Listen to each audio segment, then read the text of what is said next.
Okay, so I'm going to start off with what pissed me off, because it's simpler than, for the most part, I really like this book. But there are a few things. First, we're going to start with Megan Milks. Megan Milks, you've written a mostly phenomenal book. I really liked a lot of it.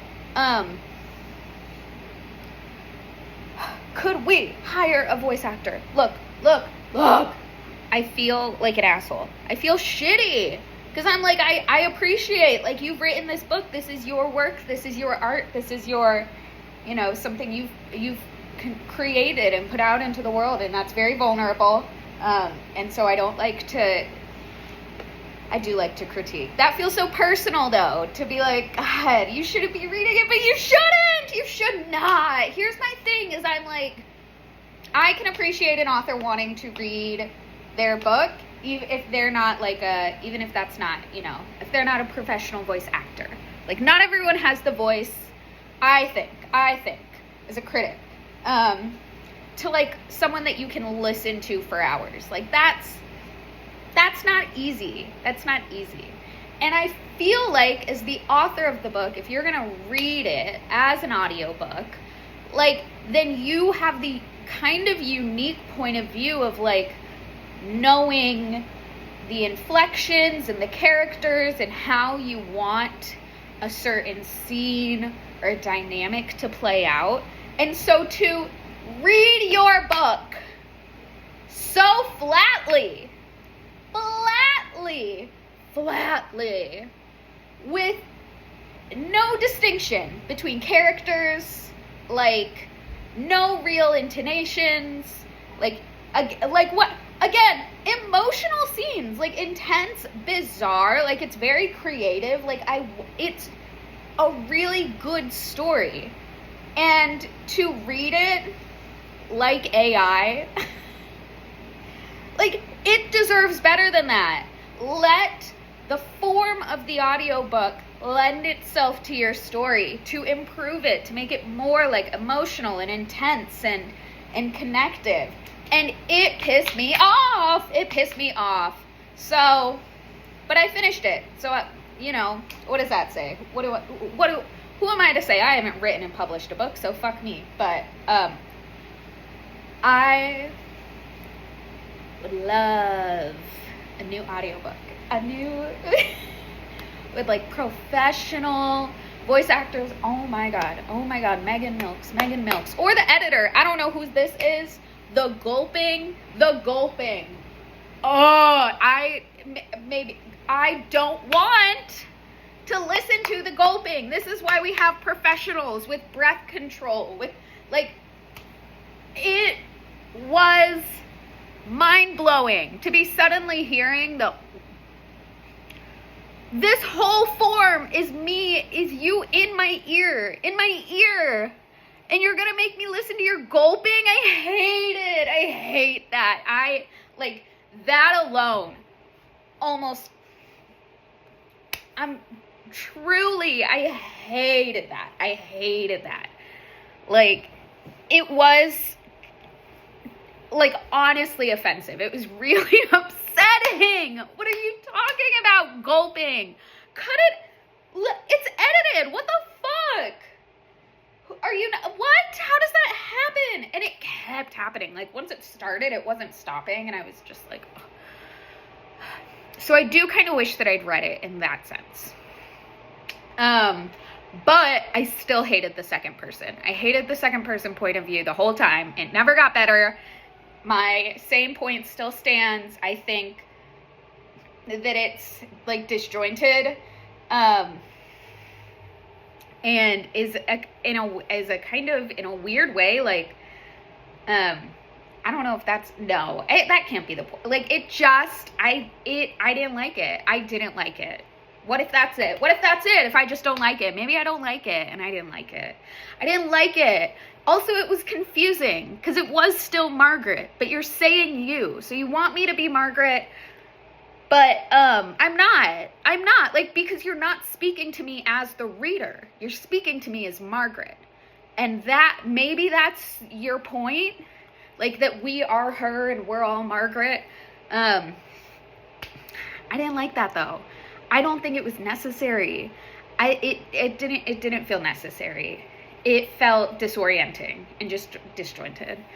And I would have preferred not to have it. Also, like, I do think that the structure, how it was organized, might have been more easily, like, understood if I'd read it.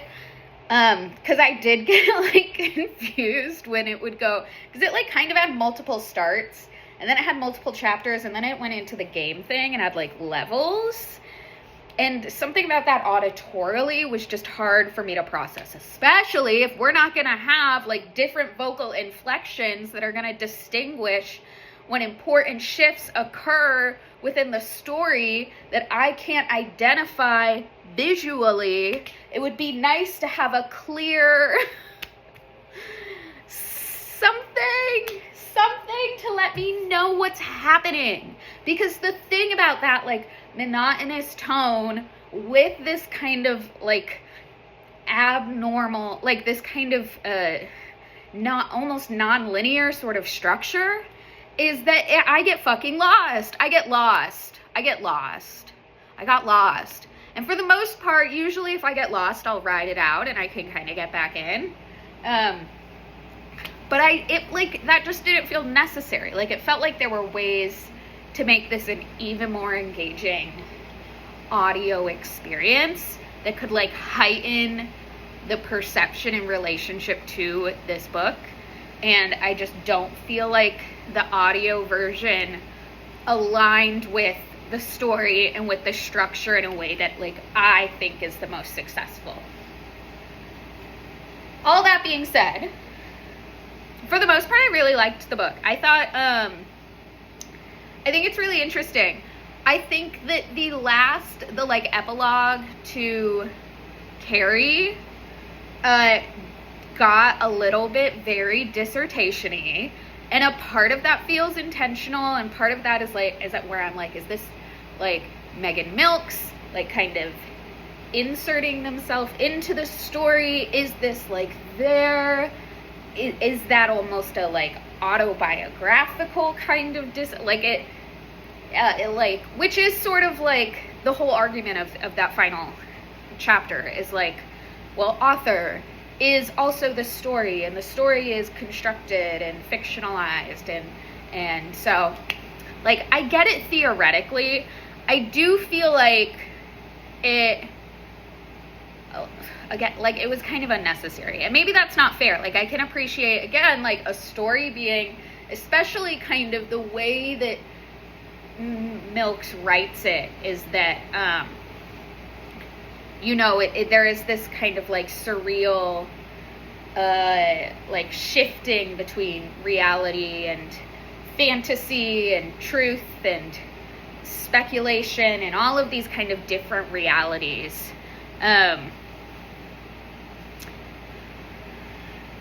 Which I think was, like, I really enjoy. Like, I really like most stories I like that kind of creative, like, input. Like, I love speculative fiction. I love science fiction. I love stories that kind of that ask what ifs, that, like, take reality and place it into sort of new shapes and new forms and kind of give us new ways of considering what does exist and how we choose to kind of interact with that. And I do feel like the kind of, like, surrealist, like, fantastical elements of this, I was surprised at first, like, when the brain was introduced, and even with the first mystery where it's like this woman is running some kind of, like, she's stolen their powers. Like, there's a subtlety in it that I really appreciate, because it does almost make me as the reader, like, question myself, like, am I understanding this right? Am I reading this right? And sort of how it escalates and then goes back, like, there's this swinging between these kind of fantastical elements and, like, being very solid in reality, which is kind of jarring in a way that I do sort of like, that I do think, like, served of, like, disorienting me, and where, like, which I think also, like, the structure kind of serves, and I think if I'd been reading it, like, that would have felt maybe more impactful rather than just confusing. Like, I do think it's walking this fine balance of like being kind of confusing and uncertain and ambiguous in a way that's interesting and serving the book. And then I think that it can lend itself towards kind of confusion and disinterest also. And so I do think that Milks did a pretty good job of kind of balancing within that. The second person, I just wish it wasn't in second person. And that it's, that it is all at this like warehouse. What is it called? The facility for the eating disorder facility, which I didn't fully expect that turn or that direction. I think I was surprised at how like aggressively Milks went into this. And I talked about that before too. I think like that it's to be so specific around eating disorders and so detailed, again, I think is kind of balancing being informative and narrative with being instructive and potentially destructive. So that I feel a little less confident of kind of how I leave that. I think it's interesting. I mean, I think I would have done it differently, but like, I'm not the one writing the book. I think in terms of what it is, I think it's really interesting because eating disorders are, I think, very often considered taboo as they continue to be so pervasive and so damaging. And so I do kind of think having this book that's so kind of brutally honest in a way of like, this is the experience of having this eating disorder, having this obsessive kind of sort of relationship to food, but it's not. And I think this is also what Milks captured really effectively and meaningfully, is how much of it is that a lot of eating disorders stem from a need for control, a kind of stability. Like, I think they did a good job of kind of complicating the narrative in general, like not necessarily saying this is what it is. I don't know about the whole Nell ghost lecture thing. I don't know. It felt a little long, first of all. Like a lot of this, there were pieces of it that felt drawn out. And I'm also realizing as I'm saying this, how much of this book I'm like, that feels unnecessary or that feels drawn out. Like that it feels like, or even that a lot of it feels very heavy-handed. Like even with the last chapter, this kind of dissertation at the end feels kind of like explaining the whole book that you just wrote, which wouldn't be my choice. Like, you just wrote this book. You like all the themes are there, all the ideas are there. Like, you've put them in this book, and I think pretty successfully. And so I think that's what it is. To have this last chapter, it feels almost like like you're kind of discounting the whole book for what it is. It's this sort, I don't know if it's distrusting me as the reader, distrusting the audience, or just this like sense as the author of wanting to make sure that in writing something that's so important that you're really making sure that like you're understood. But I do think that in writing fiction, and especially this kind of speculative fiction, there has to be room for that kind of ambiguity. And I do think like that's also kind of what feels lost with the second person, is that in writing fiction, I think, especially speculative fiction, I think part of what makes it so powerful is that its relationship for each reader is going to be unique. And I think that's the case really for like anything. Like, that's what it is to have a point of view and to like be an individual. But I think especially for speculative fiction, which is kind of approaching the fantastical in the unknown, you're giving that kind of as an offer to the reader. And I do think part of what makes that so meaningful and enjoyable for me is being given the space as the reader to take my being and take my and to kind of interpret this non-literal, like non-real, non-tangible kind of reality.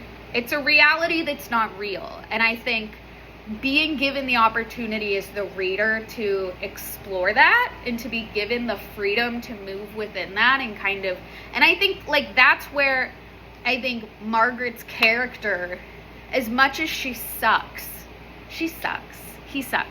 We know he sucks. Like, and that's the whole point. He's a teenager, he sucks. Like, is self-centered. And what's the line that Evie says? So you made us jump into a literal shit to prove that we cared about you. I was like, literature, Nobel Peace Prize. Like, give Megan Milks their flower. Like, that alone, phenomenal. I'm like, yes, that is what it is to be 17. That is what it is. It is that spiral of self-hatred, of feeling humiliated, of feeling ashamed, of feeling guilty, of hating your body, of hating the way that you think about your body, of hating the way, and with that, this sort of intertwined piece, which is desperately wanting others to care about you, even as you don't care about yourself. And especially as you don't care about, as you feel so little care for yourself. You're desperately looking for others to validate your reality, even like your existence, that you have the right to exist. And I think because it feels so difficult, if not impossible, to find that validation, because like that's what it is to be a teenager, is to hate yourself and have the whole world tell you that you should hate yourself, and then you do, and everyone's like, why do you hate yourself? Like, that's what this that's the whole, like, yeah, of course all these girls have eating disorders. Like, you told them to. And now they do. And now you're mad. Like, I do feel like that feels very representative. That feels, I think, like one of the truest, I don't engage with a whole lot of like eating disorder content. I experienced disordered eating in high school, to a point where like I hit a point mentally and emotionally where I knew like this is not okay for me and I need to get help for this. And a lot of mine was this kind of, it was an obsessive seeking of control. And I think feeling, this like desperate need to control my body. I think also of this feeling of being right. And like, that's where I think these kind of trans and queer themes, are even just now I'm realizing like feel really, really relevant in my own relationship to it, realizing like part of what that disordered eating was for me was maintaining the appearance of what I believed a girl was supposed to be. Being thin, being attractive. That's what it was. It was an obsessiveness with being attractive, and that attractiveness was inherently fatless. It was just being as small, as little as possible. And I even knew then that I could feel that I was like, that it didn't feel quite right. And I also felt in some ways like I couldn't stop it. It is such a potent, what's the word that I'm thinking of? Like reward for every, like I think it's that like tangible ability to see like that weight changes, pounds change, physical changes occur, and that you can identify. So where it otherwise feels like there's a lot of chaos and uncertainty and ambiguity and so much that's beyond our control, which is the condition of being a teenager. I do think there is quite literally nothing worse than being 13. Like, it just sucks. It just sucks. You're supposed to have autonomy. You're developing autonomy, but you don't really have it yet, but you're told that you should, but you can't actually do anything. Like, it just sucks. It sucks. And so I really appreciate how Milks kind of doesn't shy away, I think, of trying to make Margaret likable. And that how impactful that self-hatred is at isolating her and isolating him from the world. And Milks / Margaret says in the dissertation at the end to Carrie, who's dead Carrie, which, like, that makes me sad. It is like the last sentence. I don't know how I feel about that. It feels true, I guess. It's sad. I don't know. But I wish it weren't in dissertation form. I do. But I think, and that at the end, like, Milks Margaret is very clear, or kind of goes on an additional sort of thesis about how it functioned as isolating, and not in a way that was like just literally isolating, but what do they write?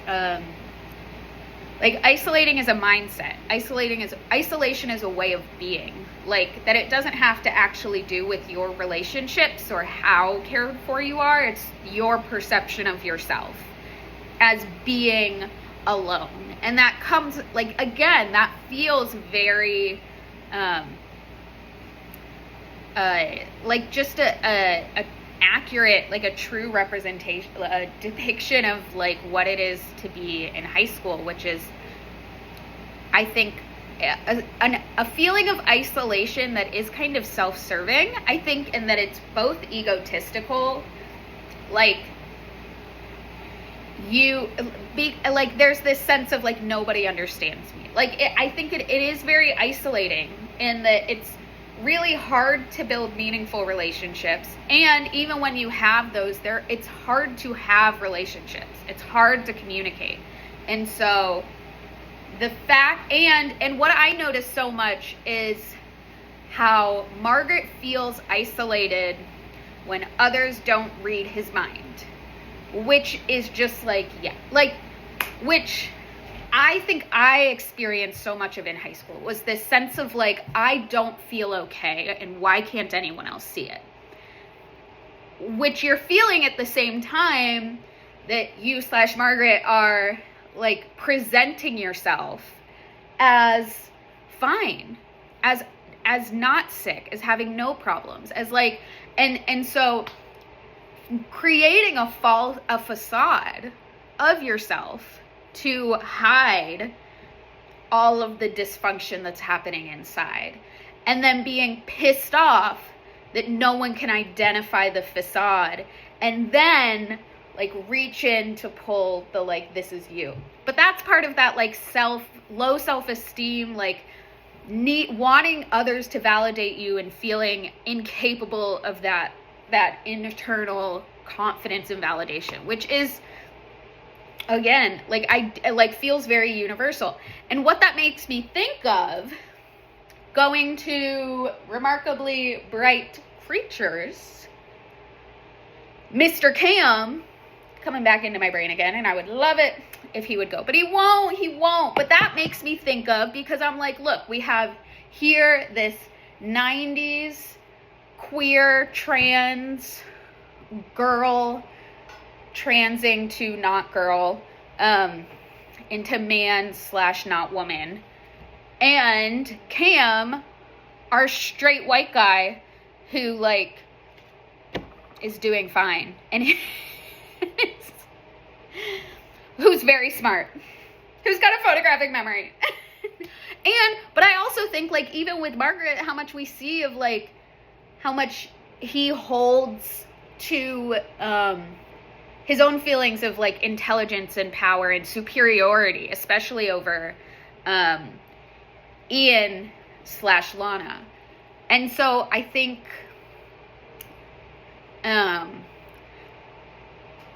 like that of like having like what it is to feel isolated in kind of your intelligence. But I think also like that relationship with Ian/Lana proves that like a lot of that that's a kind of rebounding insecurity. That's insecurity about like not being able to recognize or unwilling to recognize others as intelligent, like is being insecure of that you're not being perceived the way that you want, which is kind of like what's happening this whole time. But I feel like what's so interesting is you've got, 17-year-old Margaret going through this, and we also have 30-year-old white guy Cam.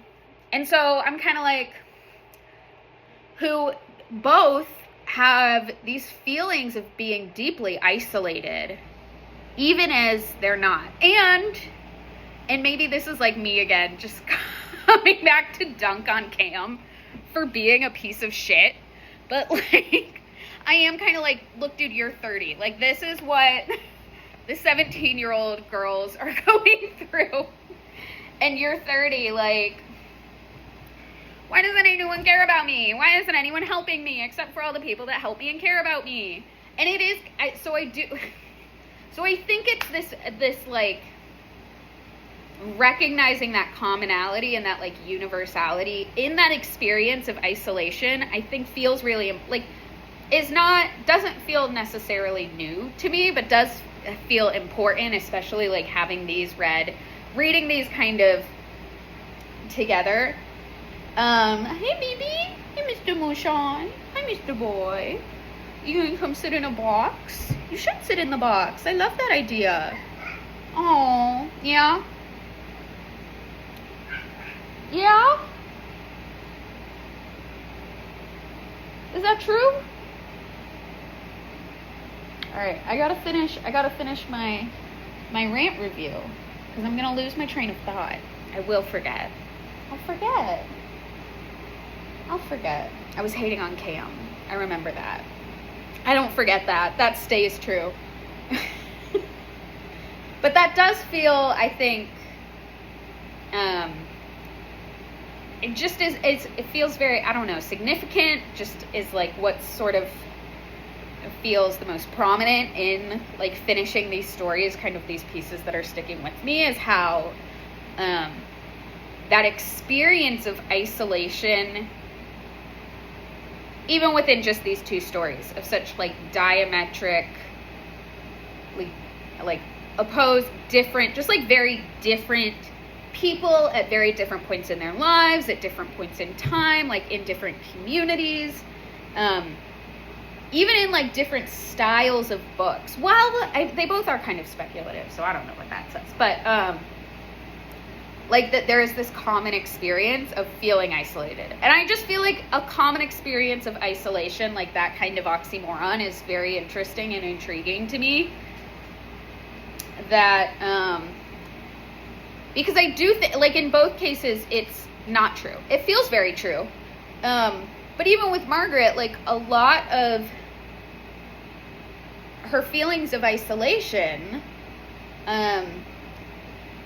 come from her, like, pushing people away and being like, why don't you care about me anymore? Like, and which is, again, you're really going to make me jump into a piece. You made me jump into a piece, like, what is it? You made me jump into a giant piece of shit to prove that I care about you. Like, that is what's happening a lot of the time. And so then when you're going to these extremes to, like, isolate yourself and to distance others from you, and the consequence of that being that people distance themselves from you and don't make you a priority, validates that feeling. And so it serves this cycle of this kind of self-hatred cycle.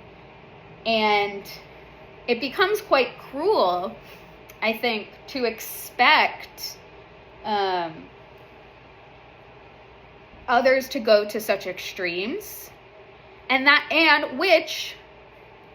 where logic is useless, that can very easily serve to heighten those feelings of like judgment and self-incrimination and self-hate, is the fact that the way that you're feeling is doing active harm to the people in your life. And that these actions that feel like they're not a choice, like they're, like that this is just how I feel. Why is this, why can't someone else save me from this?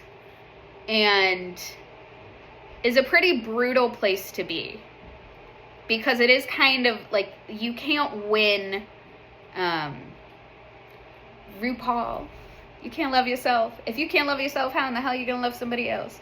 But it is this like, who was it? Was it Trixie that I heard talking about like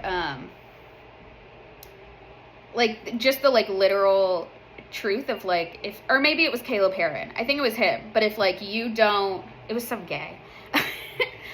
Like, even just functionally, like practically, like if you don't see value in yourself and you're not advocating for that, others may or may not, others might see it in you, but it's certainly not going to be a priority, because he said it better than I did. But I do think it is that like where that's where that kind of self-hatred, sort of emotional self-immolation, am I using that right, or is that fucked up, is very like toxic, is not only that it harms others, but that harm works to then validate the negative self-talk, and heightens those feelings of resentment and anger and rage. And so it's really an effective like self-serving positive feedback loop until that internal perception is disrupted. And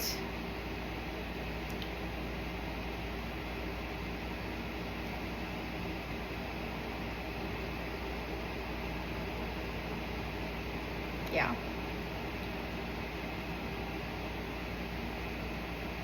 I want to hate on Cam some more.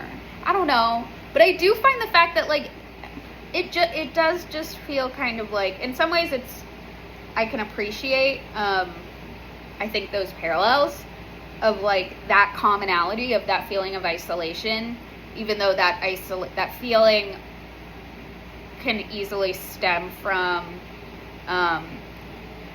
an unconscious or conscious effort to distance yourself from people that would make an effort to care about you and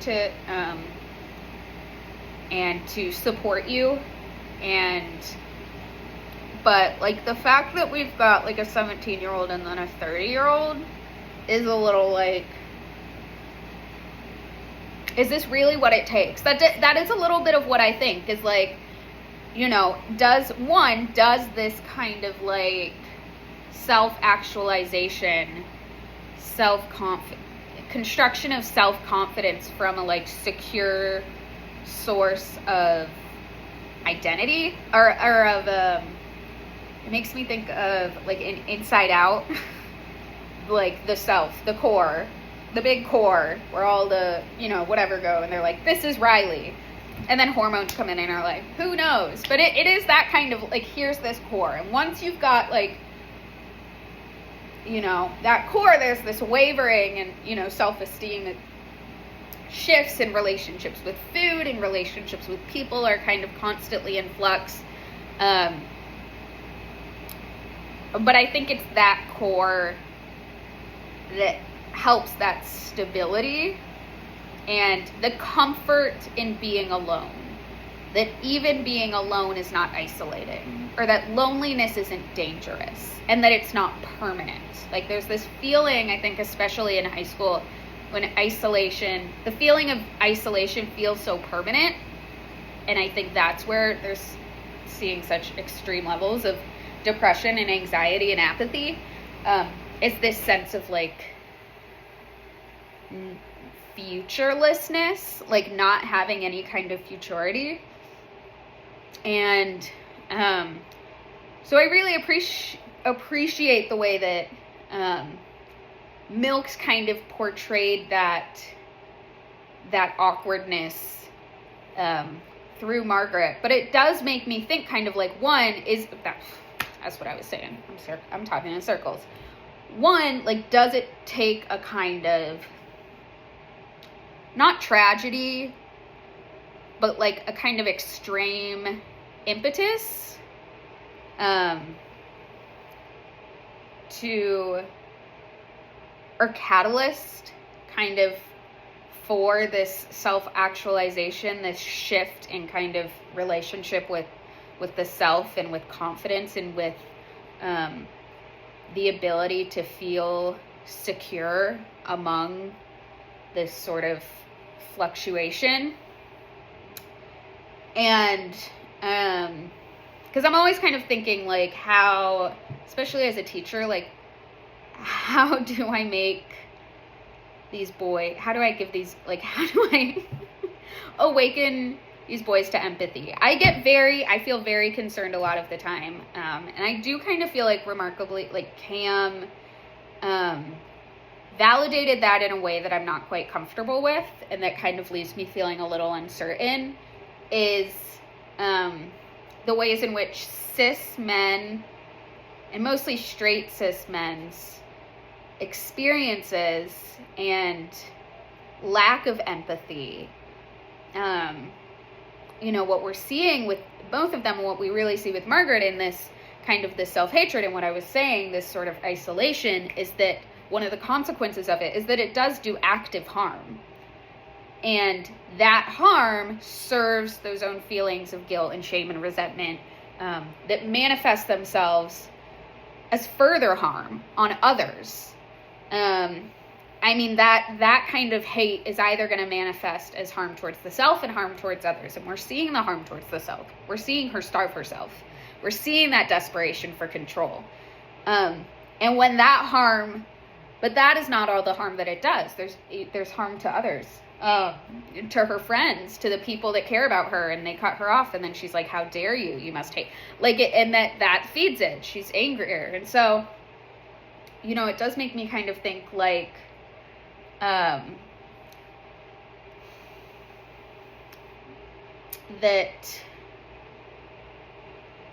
like, even with Cam, even though he's, like, not that bad of a guy, like, he lies a whole bunch to, who's his girlfriend at the beginning? Katie?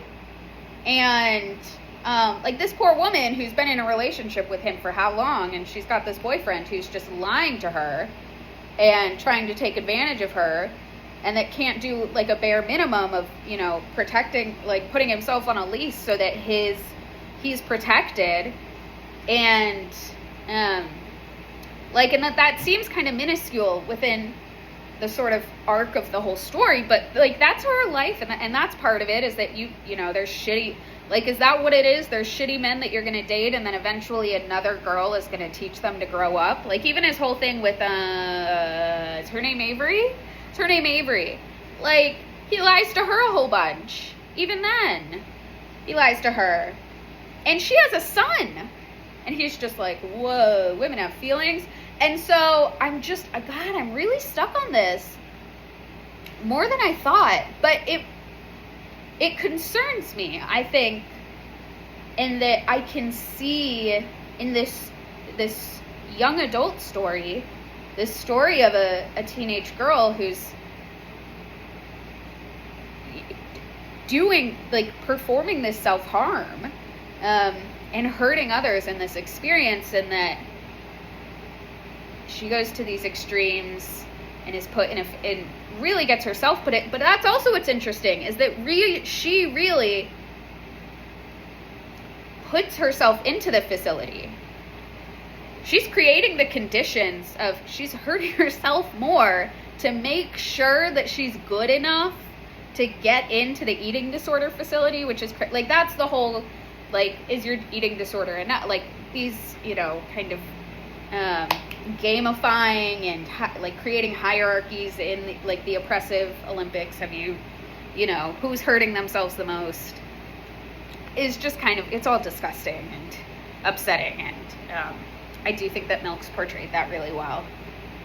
But like, even that kind of, that awareness that exists somewhere in there, even for a teenager, like, and that's what I felt when I was in high school, and I hit a point of like knowing this is not good and I don't know how to stop.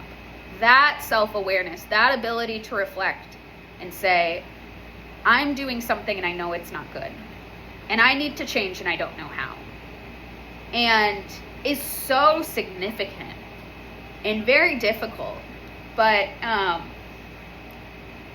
I think is the case for, I think is a much more common experience for eating disorders than is probably given credit for.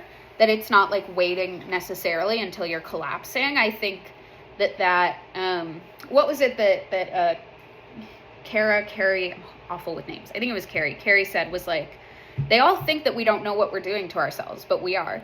Like, there is that, I think, in like eating disorders, and I think, you know, in these kind of like efforts to constrict into a certain societal form, is not a naive effort. It's very intentional. That's part of it, is the control, that if I can control myself in this way, I can get this outcome.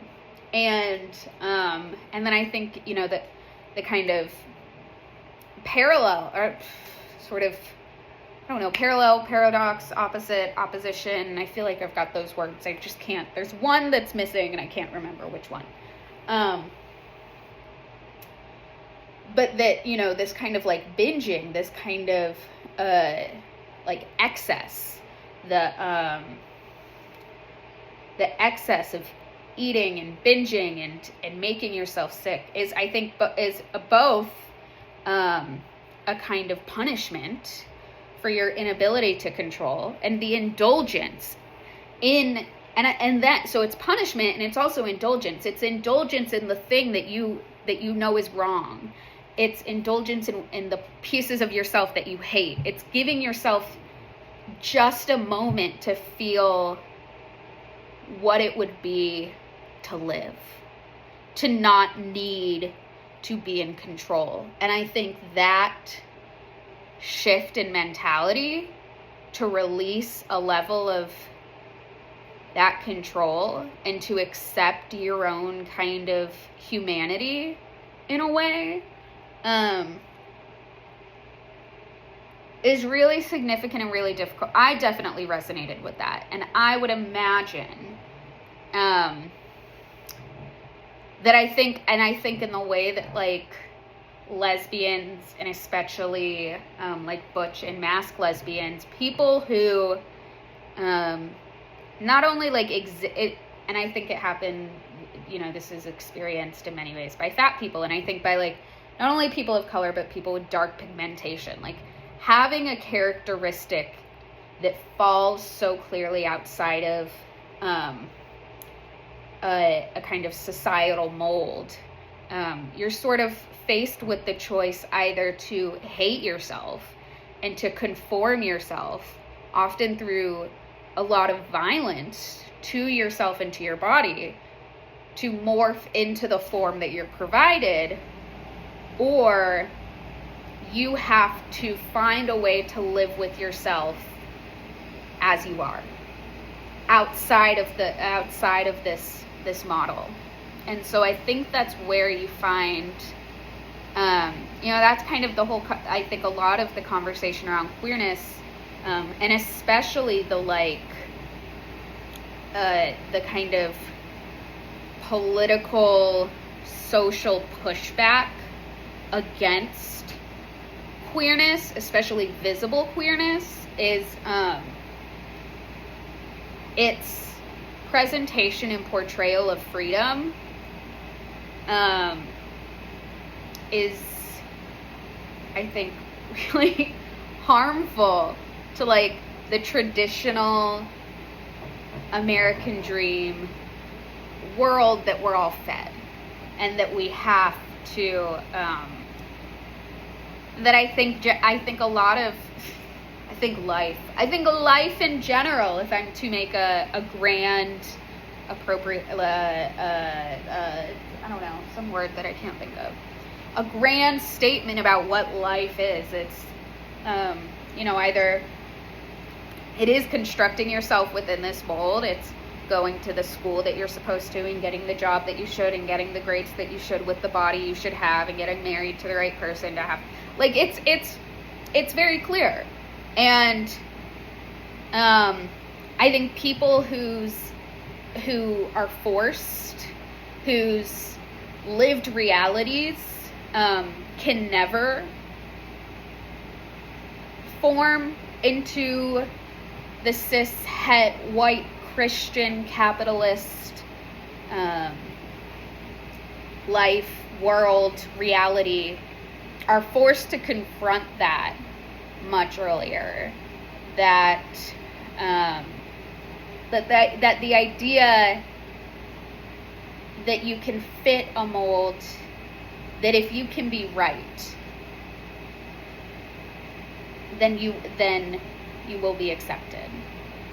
And that's where kind of these fundamental, that feeling of isolation, that we're also desperate to sort of to feel connected. We're also terrified of that feeling of isolation, that will do anything to be accepted. That's what it is to be skinny, is now I can have friends. Now I can date. Now someone will love me. Now I fit as what I'm told I should be, what I'm expected to be. And it makes things easier. And why wouldn't you do things that are going to make your life easier? And I think some people are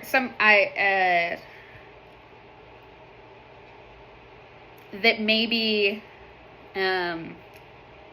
people who conform more readily into that traditional mold, white people, men, Christians, upper middle class, wealthier people, affluent people, educated people, that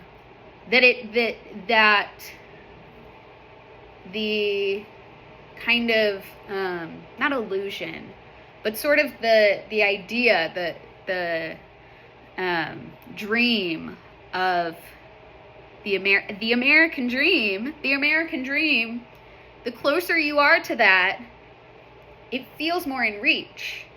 And so it almost feels like, if I'm so close, if I'm already so close, and I just tweak these pieces of me, if I'm already so close and all I am is gay, I can just not be gay. And I've been watching, that makes me think, I've been watching the Mormon YouTuber that makes the 90-minute like research videos on Mormonism. And I watched the video on SSA, same-sex attraction within Mormonism. How being gay is absolutely unacceptable, or practicing gay acts is not acceptable, same-sex acts. But there is a sect of them that believe that you can have same-sex attraction, that you can be a man attracted to men, and as long as you don't act on it, it's not actually against God, and you can be Mormon. And that is what I think, like, all of this, like, that's what all of the eating, like, that's what it all is. It's this idea that if I can just be a little bit different, then it'll be better. And that's... See, as soon as I start saying this, then I'm like, yeah, duh. If that's not the, like, theme of every coming of age, but it feels true, and I do think that, like, this,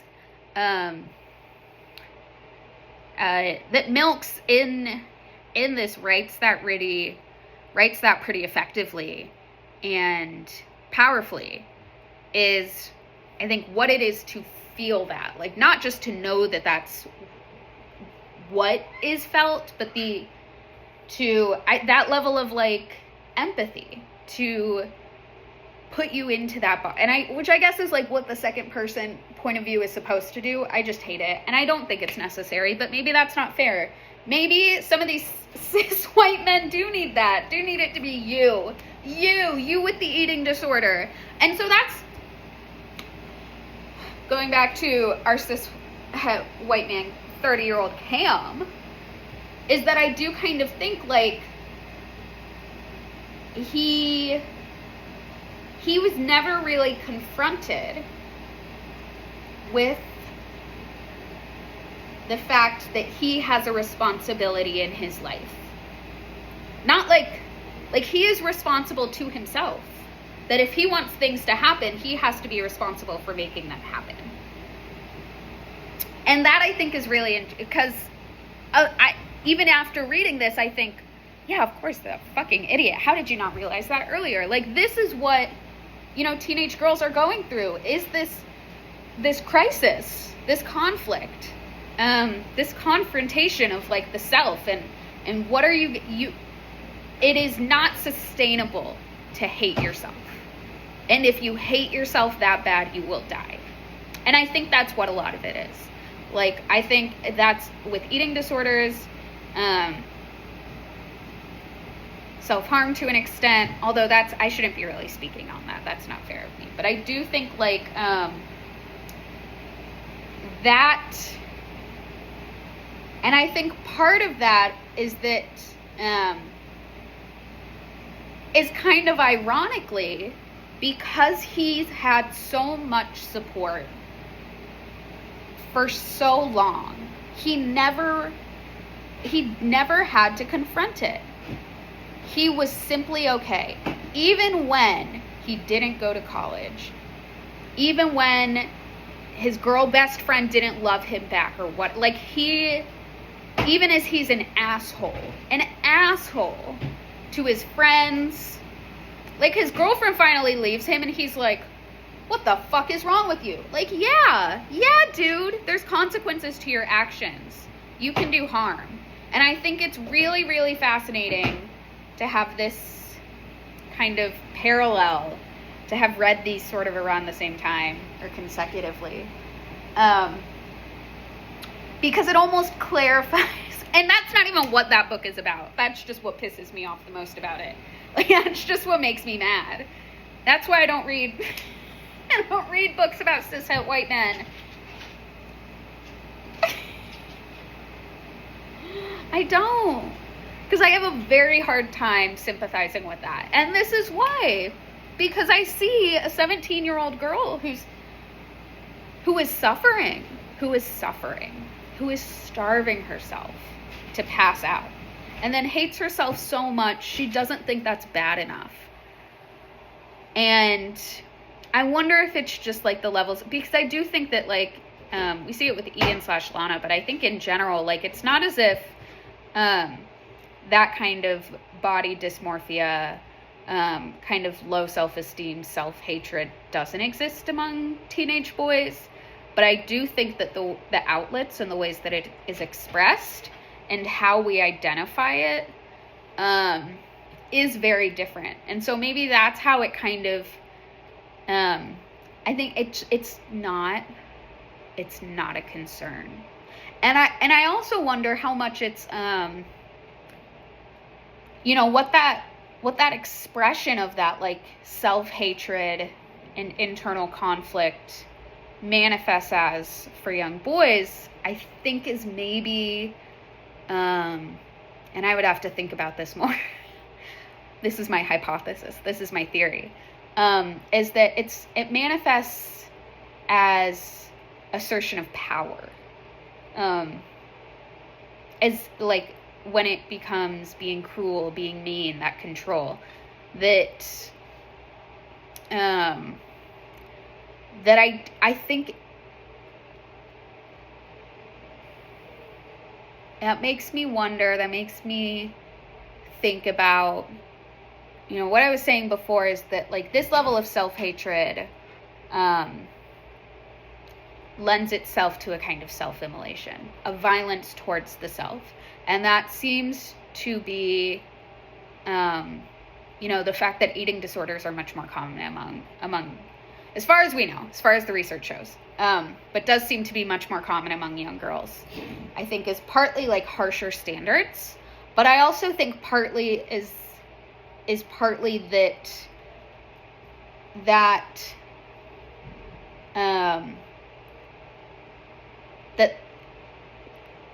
it's more likely for that self-hatred and that violence to be directed inwards. And I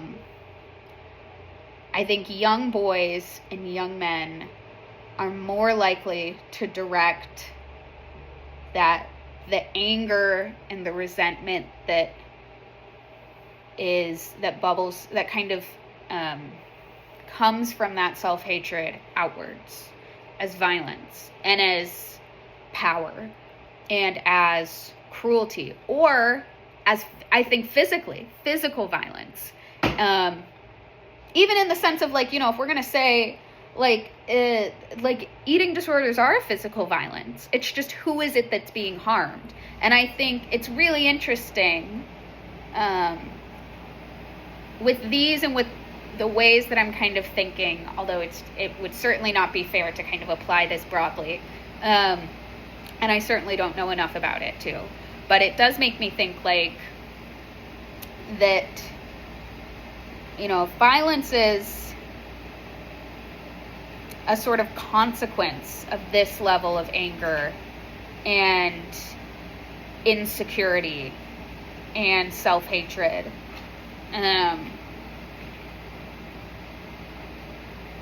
That I do think it's that I think young girls are encouraged to direct that violence inwards.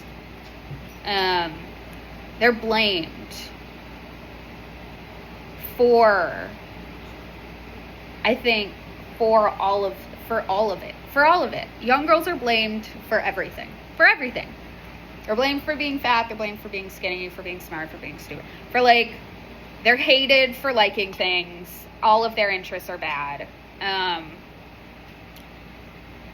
I don't necessarily want my own thinking to kind of devolve into this, like, binary girls and boys, but I do think that, especially as someone who works with kids, and where that's kind of most of my work, is I do think a lot about how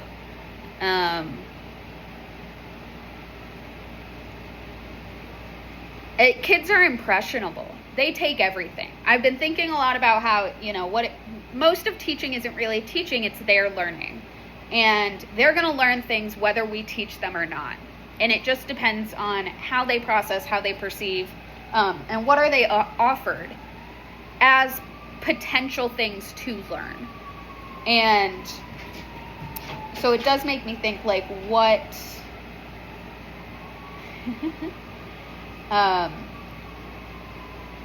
you know, if what we're ending up with are, like, you know, these teenage girls, these queer teenage kids coming to these kind of self-actualizing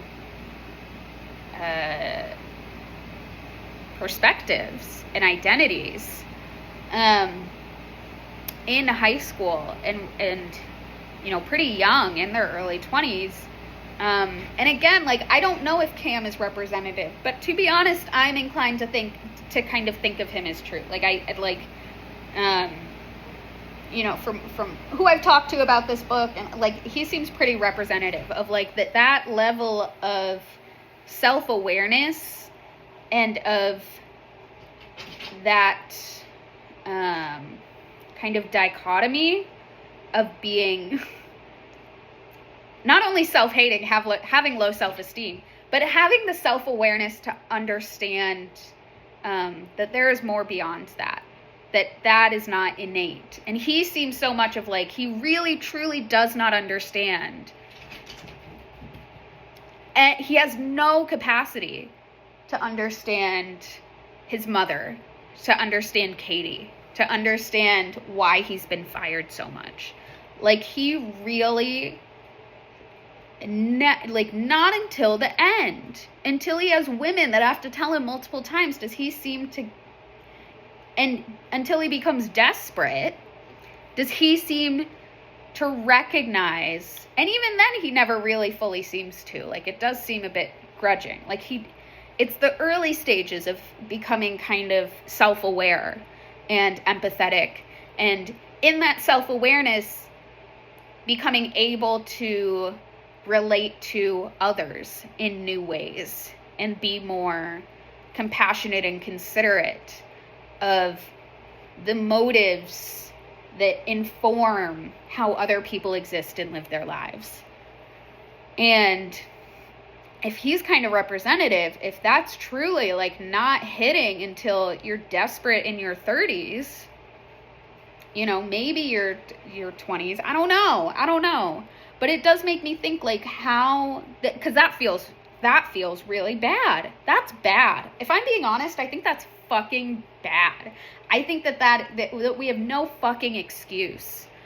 And I don't believe the bullshit of, like, girls mature faster. Like, yeah, by a couple years, like, hormonally, and that does have an impact. But I just think there's no excuse, especially as young boys become, like, more and more radicalized towards conservatism and towards, like, hating women.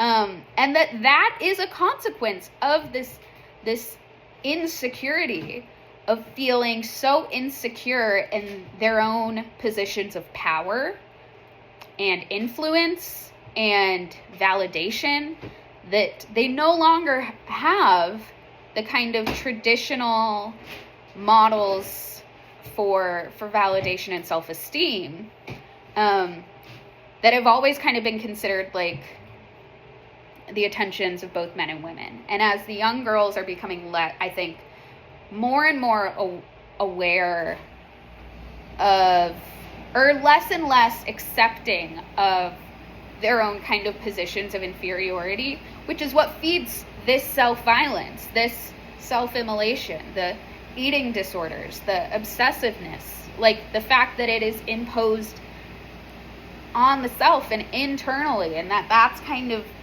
now, you know, we're seeing a broadening of beauty standards and of acceptable bodies and of acceptable relationships. And it's because as men and young boys are decentered in that, I think that's really destabilizing.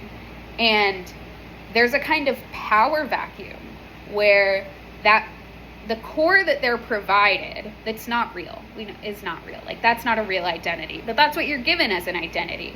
And if it kind of works and you're going to stick everything to it and you're going to say, this is who I am, and now suddenly, much younger, we're seeing these young boys confronted with these kind of self-actualized, like, heading towards a like awareness of their own fallacy and of their own imperfection and their own humanity.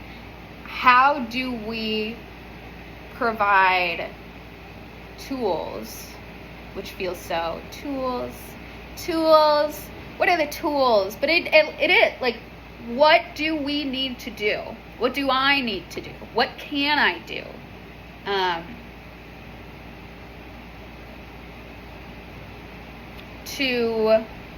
think in some ways, like, what do these boys need to be aware of the world and to not take the anger and resentment they feel at their own insecurity and their own self-hatred and direct it towards everyone else? How do we move away from that? And it needs to happen earlier. It needs to happen earlier, because this is fundamentally like why so many young girls, young women experience violence at the hands of men. And it's that, and then there's this fear of heightening that sense of self-hatred. That's even with we can't teach, the real history of the Civil War, because we'll make the white kids hate themselves. I'm like, okay, but this is the reality. So if our biggest concern is the self-hatred that everyone else is forced to feel the rest of the time, everyone else has, first of all, one, shouldn't be happening. So we should be considering in general, how do we raise our kids so that they maybe don't have to hate themselves so much for so long, to the point that they are enacting violence on themselves and on others. And then, I don't know. How do we do that? Because it really, I read a lot of books on, and of course, this book devolved into my conversation on my rumination on male violence. That is, I got 3, it's always going in 3 directions, and that's one of them.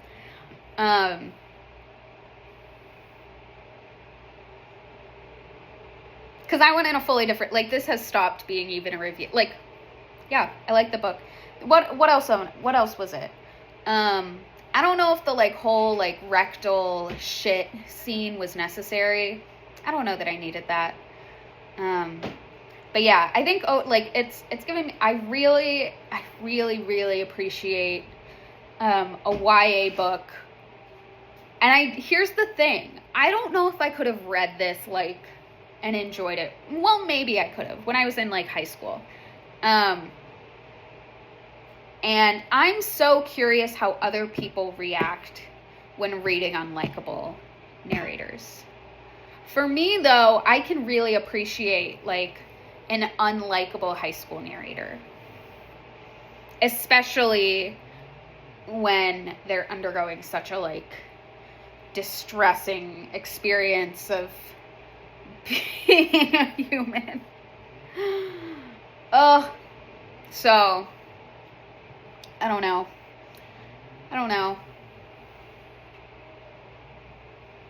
But it was a good book, but I needed it done. Megan Milks. I'm so mean to start and end this on a mean note, but I'm please. Because I love an audiobook. Accessibility. We love an audiobook. We need more audiobooks. But we need good audiobooks. I guarantee. Here's the thing. It should bring me in. If I made my kids listen to this, they're knocked out in 10 minutes. They're not drawn in. The monotony, I swear to God, Ferris Bueller's Day Off. Womp. It's like Charlie Brown. Womp, womp, womp, womp, womp. Come on. Go further.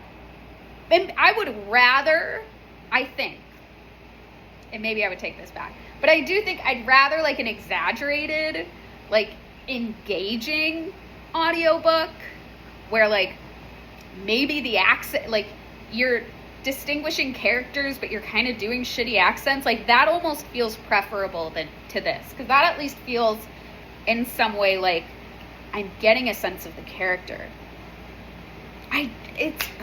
So yeah. What do I listen? Who knows? I've been feeling I should do a memoir, because they're just always in my head. Crying in H Mart, maybe I'll try and finish that. I started it last year, and it was too sad. But I'm unemployed right now, so maybe this is a good time to be sad. Maybe I'll finish Crying in H Mart. We'll see.